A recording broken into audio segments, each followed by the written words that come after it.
Siz bu 3 ta odatni o'zingizda shakllantirsangiz, hech qachon semirib ketmaysiz. Uchinchisi hammaga ham to'g'ri kelmasligi mumkin.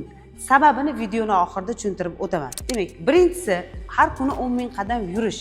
Agar 10 ming qadam yurishga kuchingiz yetmasa, boshida 5 ming, 6 ming qadamdan boshlashingiz mumkin.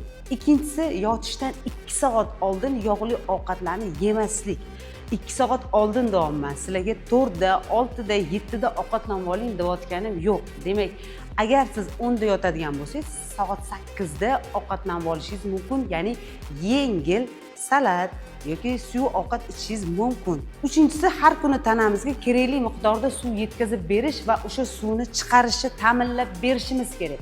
Sababi har kuni 2-2,5 litr suv ichsang ozasan deb aytayotgan mutaxassislar o'sha suvni chiqarib yuborish yo'llarini ham o'rgatishi kerak. Sababi tanamizdagi limfa aylanishlari buziladigan bo'lsa, bizni tanamizda ichgan suvimiz chiqib ketmasdan tanamizda shishlar paydo qilishi mumkin. Limfa oqimini yaxshilovchi mashqlarni YouTube kanalimda qo'yganman, bemalol kirib ko'rsanglar bo'ladi. Siz qaysi odatlarni shakllantirgansiz o'zingizda? Kommentariyada yozib qoldiring.